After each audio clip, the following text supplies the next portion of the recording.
Welcome, താഹിമാനാണ്. ഈ വീഡിയോയിൽ നമ്മൾ RBCയെ കുറിച്ചിട്ടാണ് കുറച്ച് ഡീറ്റെയിൽ ആയിട്ട് പോവുക. നമ്മൾ ആദ്യത്തെ വീഡിയോയിൽ റെഡ് ബ്ലഡ് സെൽസിനെ കുറിച്ചിട്ട് ആദ്യം നമ്മൾ കണ്ടു.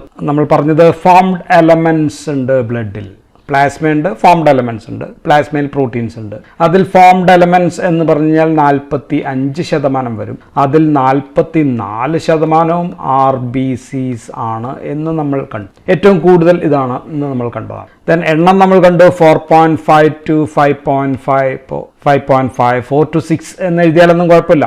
മില്യൺസ് ആണെന്ന് നമ്മൾ പറഞ്ഞു. മില്യൺസ് പെർ മൈക്രോ ലിറ്റർ എന്ന് എഴുതാം, അല്ലെങ്കിൽ ക്യൂബിക് മില്ലിമീറ്റർ ക്യൂബ് എന്ന് എഴുതിയാലും ഓക്കെ ആണ്. 45 to 55 ലക്ഷം. ഓക്കെ. ആൻഡ് സ്ത്രീകളിൽ ആണ് കുറവ് പുരുഷന്മാരെ അപേക്ഷിച്ച്. സോ ഇൻ മെയിൽസ് ഇത് കൂടുതലാണ്, ഫീമെയിൽസിൽ അല്പം കുറവാണ് എന്ന് എണ്ണം, RBCയുടെ എണ്ണം. സോ ഇത്രയും കാര്യങ്ങൾ നമ്മൾ കണ്ടു കഴിഞ്ഞു. ഇനി RBC എന്ന് ഡിഫൈൻ ചെയ്യാൻ പറഞ്ഞാൽ, ഇപ്പോൾ വൈവയ്ക്കൊക്കെ RBC എന്ന് പറഞ്ഞാൽ നമ്മൾ സാധാരണ പറയാം RBCs ആർ നോൺ ന്യൂക്ലിയേറ്റഡ് എന്ന് പറയും. Then biconcave 7 microns in size blood cells ആണ്. ഇതാണ് നമ്മൾ സാധാരണ പറയാം, non nucleated, biconcave 7 microns in size. അത് നമുക്ക് ഷേപ്പിനെ കുറിച്ച് പറയാം.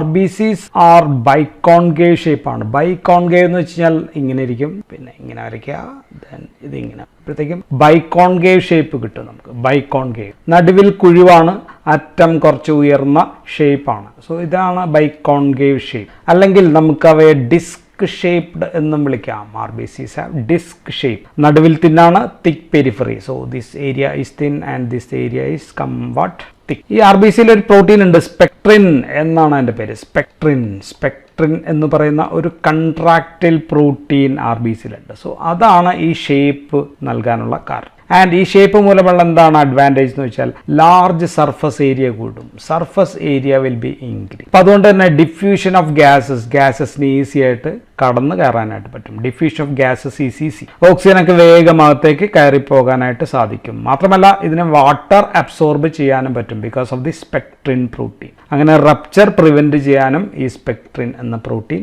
സഹായിക്കുന്നുണ്ട്.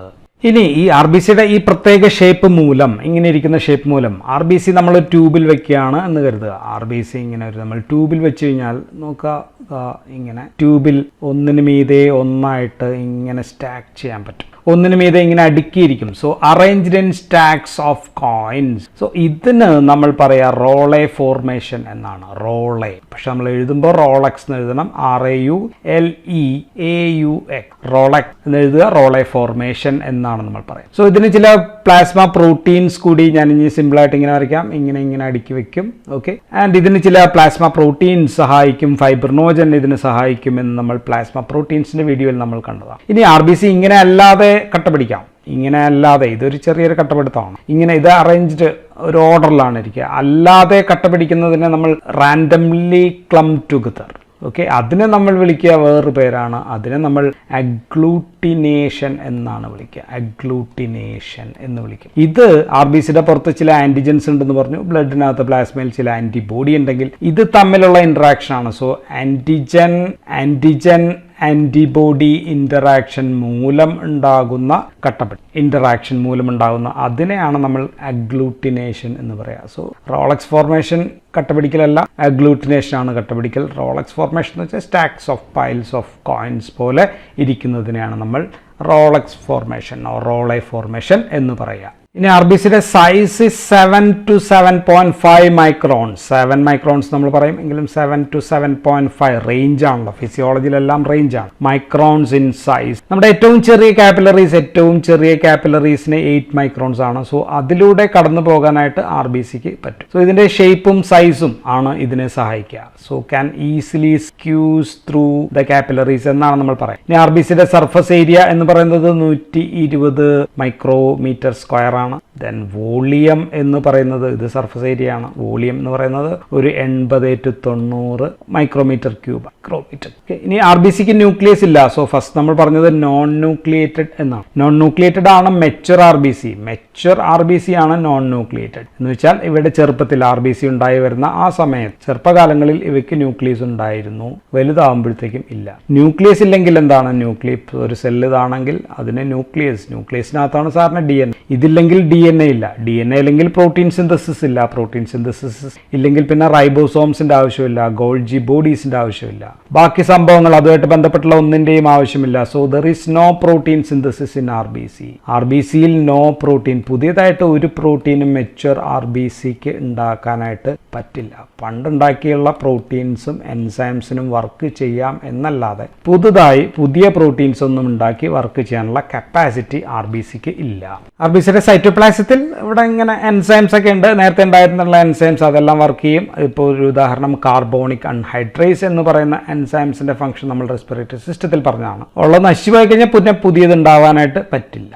ഇനി എനർജി ഉണ്ടാക്കൽ പ്രോസസ്സൊക്കെ ഗ്ലൈക്കോലൈസിസ് പ്രോസസ്സൊക്കെ നടന്നോളും. ബിക്കോസ് എൻസൈംസ് അത്തരം എൻസൈംസ് ഓൾറെഡി പ്രസന്റ് ആണ്. ദെൻ RBC എവിടെ നിന്ന് ഉണ്ടാവും എന്ന് വെച്ച് കഴിഞ്ഞാൽ പല സ്ഥലങ്ങളിൽ നിന്നാണ്. ഇപ്പോൾ ഫീറ്റൽ സ്റ്റേജിലാണെങ്കിൽ ഫീറ്റൽ സ്റ്റേജിൽ ആദ്യം ഉണ്ടാകുന്നത് യോക്ക് സാക്കിൽ നിന്നാണ്, യോക്ക് സാക്ക്. പിന്നീട് പല ഭാഗങ്ങളിലാണ്. നമുക്കത് എറിത്രോപോയിസിസ് വീഡിയോസിൽ പറയാം. വലിയ ആൾക്കാരിൽ മെച്യൂർ ആയിട്ടുള്ള ആൾക്കാരിൽ ഉണ്ടാകുന്നത് ബോൺ മാരോയിൽ നിന്ന്. ഇനി RBC ഉണ്ടാവാനായിട്ട് സ്റ്റിമുലേറ്റ് ചെയ്യപ്പെടുന്ന ഹോർമോൺസ് അതിന്റെ പേര് എറിത്രോപോയിറ്റിൻ എന്നാണ്, എറിത്രോപോയിറ്റിൻ. സോ ഇത് 90% ഉണ്ടാകുന്നത് കിഡ്നിയിൽ നിന്നാണ്, ബാക്കി ലിവറിൽ നിന്നൊക്കെ ആയിരിക്കും ഉണ്ടാവുക. ഇനി RBC എത്ര നാൾ ജീവിക്കും എന്ന് വെച്ച് കഴിഞ്ഞാൽ അവരുടെ ലൈഫ് സ്പാൻ എന്ന് പറയുന്നത് 120 ഡേയ്സ് ആണ്, 120 ദിവസം. അപ്പോൾ ഓൾമോസ്റ്റ് ഒരു 3 to 4 മാസം വരെയാണ് ഇത് നിൽക്കുക. ദെൻ RBC എവിടെ വെച്ചാണ് മരിക്കുക എന്ന് വെച്ചാൽ മിക്കവാറും സ്പ്ലീനിൽ വെച്ചായിരിക്കും RBCയുടെ അന്ത്യം, അല്ലെങ്കിൽ വേണമെങ്കിൽ ലിവറിൽ വെച്ച് വേണമെങ്കിൽ നടക്കാം. സോ ബോൺ മാരോയിൽ നിന്നുണ്ടായി 120 ദിവസം ബ്ലഡിലൂടെ ഓടി സ്പ്ലീനിൽ വെച്ചിട്ടോ ബാക്കി എവിടെയെങ്കിലും വെച്ചിട്ടോ ആയിരിക്കും ഇത് മരിക്കുക.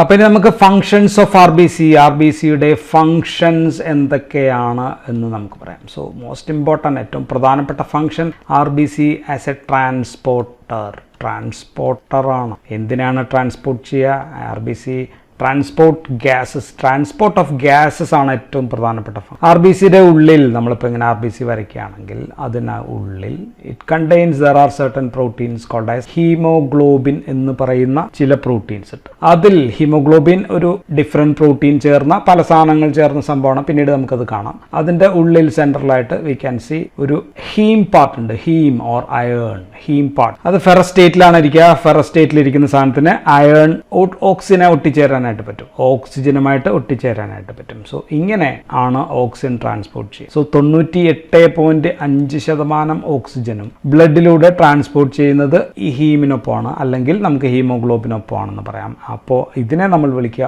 ഓക്സി ഹീമോഗ്ലോബിൻ എന്നാണ്. ഓക്സി ഹീമോഗ്ലോബിൻ എന്നാണ് ഇങ്ങനെ ഓക്സിജൻ ബൗണ്ട് ഹീമോഗ്ലോബിനെ നമ്മൾ വിളിക്കുക. So this is one transport function, transport of oxygen transport. രണ്ടാമത്തത് ഇതേപോലെ തന്നെ കാർബൺ ഡൈ ഓക്സൈഡിനെയും ട്രാൻസ്പോർട്ട് ചെയ്യാനായിട്ട് പറ്റും. So transporter for carbon dioxide. So ഇത് ഹീമോഗ്ലോബിനിൽ ഒട്ടിച്ചേരും, പക്ഷേ ഹീമോഗ്ലോബിനിലെ ഇവിടെ അല്ല, ഈ ഹീമിലല്ല എന്ന് നമ്മൾ മനസ്സിലാക്കുക. It is to some amino acid. Amino ആസിഡിലാണ് ഒട്ടിച്ചേരുക. ഹീമോഗ്ലോബിനിലെ ചില അമിനോ ആസിഡിലാണ് ഒട്ടിച്ചേരുക. അങ്ങനെയാണ് ട്രാൻസ്പോർട്ട് ചെയ്യുക. അതിനെ നമ്മൾ കാർബാമിനോ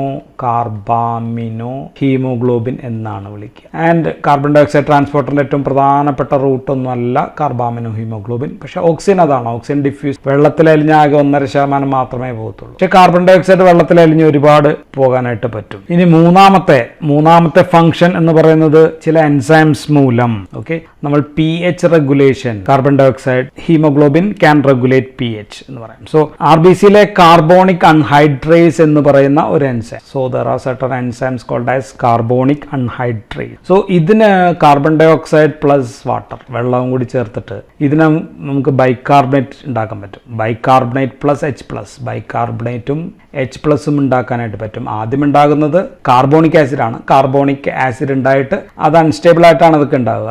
സോ ഇത് ഉണ്ടാകുമ്പോഴത്തേക്കും ബൈകാർബണേറ്റ് ഉണ്ടാക്കാനായിട്ടും പറ്റും, H+ ഉണ്ടാക്കാനായിട്ടും പറ്റും. സോ തിരിച്ചും ചെയ്യാം. അപ്പോൾ നമുക്ക് കാർബൺ ഡൈ ഓക്സൈഡ് ട്രാൻസ്പോർട്ടിനും ഇത് അത്യാവശ്യമാണ്.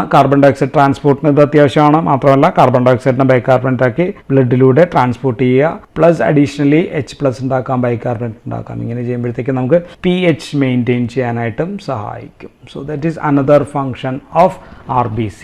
ഇനി RBCയുടെ പുറത്ത് ഇങ്ങനെ ധാരാളം പ്രോട്ടീൻസ് ഉണ്ട് നമ്മൾ പറഞ്ഞു. Blood group determining glyco proteins ഉള്ളത് RBCയുടെ പുറത്താണ്. ഇപ്പം നമ്മൾ A group, B group, then AB group എന്ന് പറയും. പിന്നെ O ഗ്രൂപ്പ് ഉണ്ട്, ഇതൊന്നും ഇല്ലാത്തതാണ് O ഗ്രൂപ്പ്. പിന്നെ അടുത്തൊരു പ്രോട്ടീനാണ് RH ഫാക്ടർ എന്ന് പറയുന്നത്. സോ RH ഫാക്ടർ ഉണ്ടെങ്കിൽ A+ എന്ന് പറയും, B+, O+ എന്നൊക്കെ പറയും. അല്ലെങ്കിൽ നമ്മൾ ഇതൊക്കെ നെഗറ്റീവ് ഇടും. Okay, so blood group determining glycoproteins ഉള്ളത് ആർ ബി സിയുടെ പുറത്താണ്. സോ നാലാമത്തെ ഫംഗ്ഷനായിട്ട് ബ്ലഡ് ഗ്രൂപ്പിംഗ് എന്ന് പറയാം. So blood grouping is an important function of R B C. ഇനി ആർ ബി സി നശിച്ചാൽ ഉണ്ടാവുന്നതാണ് അഞ്ചാമത്തെ നമുക്ക് ബിലിറൂബിൻ എന്ന് പറയുന്ന സംഭവം. ബിലിറൂബിൻ ആർ ബി സിയിലെ ഹീം നശിച്ച് പോകുമ്പോൾ ഉണ്ടാവുന്നതാണ്. സോ ബിലിറൂബിൻ ദെൻ പല ഫംഗ്ഷൻസ് ഉണ്ട്. ദെൻ ആർ ബി സിക്ക് ബ്ലഡ് വിസ്കോസിറ്റി അല്ലെ, ബ്ലഡിന്റെ വിസ്കോസിറ്റി ഡിറ്റർമിൻ ചെയ്യുന്നതിൽ പ്രധാനപ്പെട്ട സ്ഥാനമുണ്ട് എന്ന് നമ്മൾ ആദ്യത്തെ വീഡിയോയിൽ തന്നെ പറഞ്ഞതാണ്.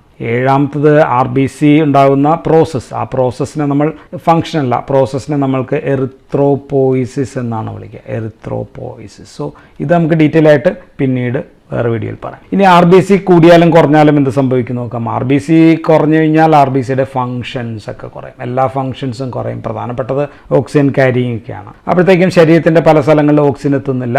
അപ്പോൾ ഉണ്ടാകുന്ന പ്രശ്നമാണ് anaemia.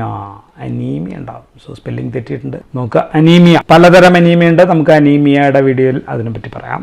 Then R B C കൂടിക്കഴിഞ്ഞാൽ ഉണ്ടാകുന്നതാണ് പോളിസൈത്തീമിയ എന്നാണ് നമ്മൾ പറയാം. പോളിസൈത്തീമിയ, ഫോർ എക്സാമ്പിൾ പോളിസൈത്തീമിയ വേറ എന്ന് പറയുന്ന ചില അസുഖങ്ങൾ ഉണ്ട്. ദെൻ ആർ ബി സിയുടെ ഷേപ്പിൽ വേരിയേഷൻ ഉണ്ടാകാം. ഷേപ്പിൽ വേരിയേഷൻ ഉണ്ടാക്കുന്ന ഒരു പ്രശ്നമാണ് sickle cell anaemia. So it's A type of anaemia ആണ് സിക്കിൾ സെൽ അനീമിയ, അരിവാൾ രോഗം എന്നൊക്കെ പറയും. സോ നമുക്ക് അത് അനീമിയയിൽ ഡിസ്കസ് ചെയ്യാം. സോ നമുക്കപ്പോൾ അത്രയും കാര്യങ്ങളാണ് ആർ ബി സിയെ കുറിച്ചിട്ട് പറയാനുള്ളത്. നമുക്കിനി സെപ്പറേറ്റ് ആയിട്ട് എറിത്രോപോയിസിസ് പറയണം, അനീമിയ പറയണം. So that's all in this video. Thank you for watching.